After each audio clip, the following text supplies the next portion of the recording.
नमस्कार देवी और सज्जनों, मेरा नाम है मुकुल देव रक्षपति। आप लाइव टाइम्स टीवी देख रहे हैं और आप लोगों के बीच में नया बस स्टैंड सोलन से इस समय पर हम लाइव हैं, जहां पर आप मेरे पीछे की तस्वीरें यदि आप देखेंगे तो आप देख पाएंगे कि देवभूमि स्वर्ण संगठन और देवभूमि क्षत्रिय संगठन के जितने भी कार्यकर्ता, जितने भी लोग हैं वो यहाँ पर बैठे हुए हैं। और क्यों ये यहाँ पर आए हैं, क्यों इस समय पर ये अनशन में बैठे हैं, क्यों ये रुख इख्तियार किया गया है उनके द्वारा, वो हम यहाँ पर बात करेंगे। वीरेंद्र कंवर जी हमारे बीच में जिला उपाध्यक्ष हैं, उनसे जानने का प्रयास करेंगे। पहले आप लोगों को ये बता दें, जिस तरह से आप लोगों को पता है कि शिमला में 16 तारीख को यहाँ पर एक महारैली सी आयोजित की गई थी। वहाँ पर जब पहुँचे थे तो क्या क्या हुआ वो सब आप लोगों को ऑलरेडी पता है। लेकिन उसके बाद से रुमित सिंह ठाकुर और उनके साथ मदन ठाकुर जी और उनके साथ बाकी स्वर्ण संगठन के जितने लोग थे उनकी यहाँ पर गिरफ्तारी हुई।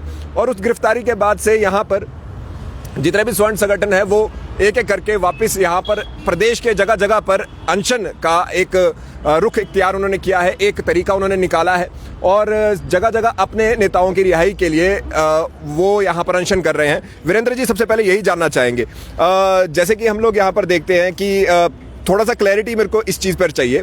जैसे कि हमें पहले बताया गया था 16 तारीख को जो हुआ, वहाँ पर जितने भी लोग थे वहाँ पर पोस्टर फाड़े गए, वहाँ पर पथराव हुआ। सीधा सीधा कहा गया कि जो देवभूमि क्षत्रिय संगठन है और देवभूमि स्वर्ण मोर्चा है उनके लोगों ने ये किया। आप लोग इस पर क्या स्टैंड रखते हैं? आप लोगों की क्या उस पर ऑफिशियल स्टेटमेंट रहती है? ऑफिशियल स्टेटमेंट इसमें यह है कि आज से पहले भी आपने आंदोलन देखे होंगे जी। हमारे आंदोलन में आज से पहले कभी ऐसा हुआ है? कुछ कभी शांतिप्रिय तरीके से ही चले थे ना।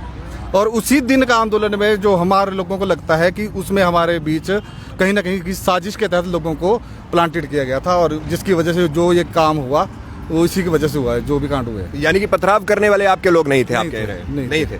चलिए मान लेते हैं ये तो। चलिए, अभी पुलिस इस पर वो तफ्तीश कर ही रही है। लेकिन उसी के साथ साथ ये भी माना जा रहा है कि वहां पर जब ये पार्टी की डिक्लेरेशन हो गई तो उससे जो संगठन है उसका मूल कार्य जो था, जो कि स्वर्ण आयोग के गठन को लेकर था, वो बदल दिया गया। क्या कहेंगे उस पर?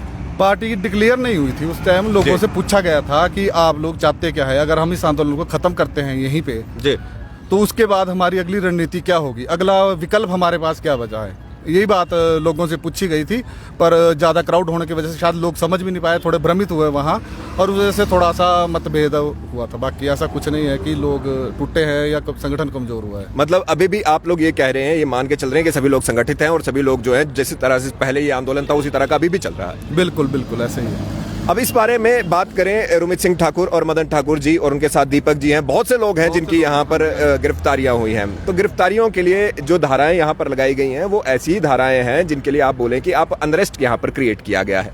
जब इसकी बारे में बात करते हैं, आप अनशन कर रहे हैं और उसी के साथ हिमाचल प्रदेश की जगह जगह पर ये अनशन इस समय पर हो रहे हैं। प्रमुख मांगे क्या है?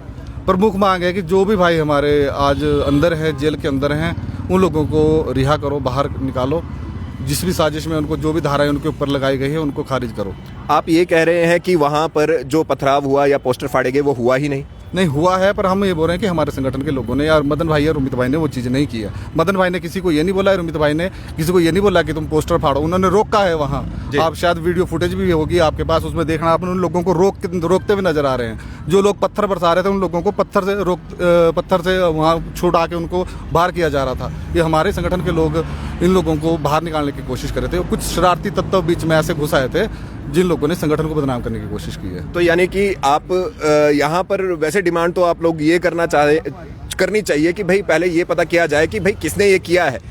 अपितु यहाँ पर रुमित जी को या फिर मदन जी को अगर बाहर निकालने की बात है तो आप ये कह रहे हैं कि उनके द्वारा ये नहीं किया गया, जिन्होंने किया उन पर कार्रवाई की जाए। बिल्कुल, जो साजिश में इन्वॉल्व थे या जिन लोगों ने इस कार्य को अंजाम दिया है उन्हीं लोगों पे कार्रवाई होनी चाहिए, ना कि उन लोगों पे। एक बात बताइए यहाँ पर, बोलिए। जो ये लोग थे ये कुछ सारे लोग हमारे नहीं थे उसमें कि उन्होंने पत्थर बरसाए या वो किया। ये कुछ प्लांटेड लोग थे, 10-15 लोगों का एक ग्रुप था जो हम लगा कि वहाँ पे इन्होंने तोड़फोड़ और ये सब संगठन को बदनाम करने की कोशिश की है।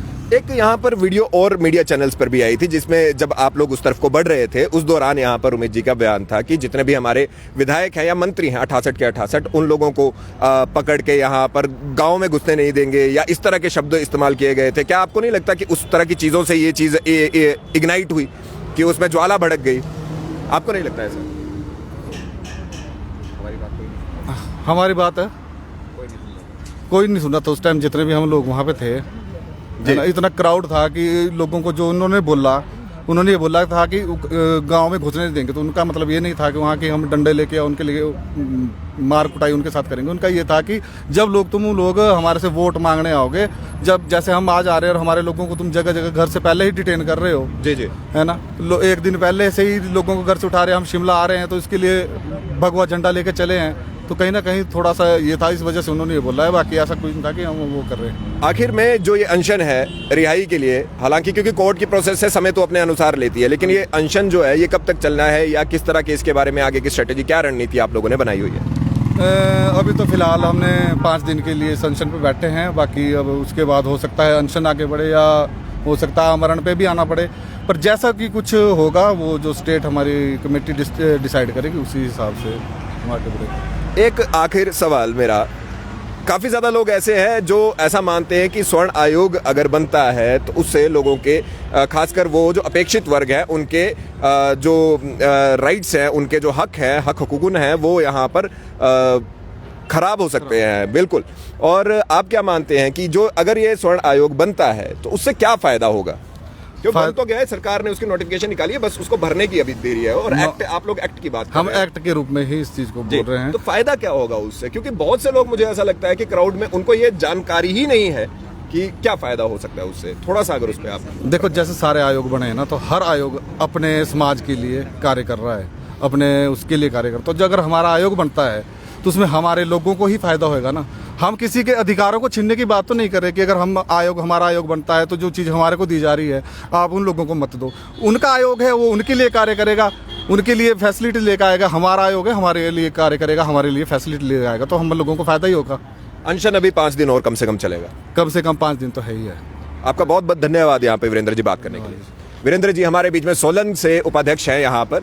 बात यहाँ पर यही रहती है कि जिस तरह से रुमित सिंह ठाकुर और उनके साथ मदन ठाकुर जी की गिरफ्तारी होने के बाद से अभी तक जितने भी स्वर्ण संगठन के लोग हैं, धीरे धीरे पहले तो वो डैमेज कंट्रोल जो वहाँ पर दिखा होता हुआ उसे करते आए हैं और अब यहाँ पर अपने नेताओं की रिहाई के लिए इस समय पर अनशन का रुख इख्तियार किया है। आप मेरे पीछे सभी लोगों को यहाँ पर देख सकते हैं और इसी तरह की आपको सभी जगह पर इसी तरह की चीज़ें आपको देखने को मिलेंगी, इसी तरह के अनशन देखने को मिलेंगे। ये पोस्टर क्रमिक अनशन साथियों की रिहाई के लिए, स्वर्ण योद्धाओं को रिहा करो और स्वर्ण एकता जिंदाबाद, इस तरह के नारे और पोस्टर्स के साथ ये लोग यहाँ पर हैं।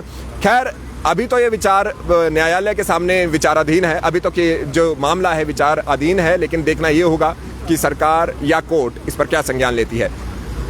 मेरा नाम है मुकुल देव वृक्षपति, आप लाइव टाइम्स टीवी देख रहे थे, देखते रहे लाइव टाइम्स टीवी। जय हिंद।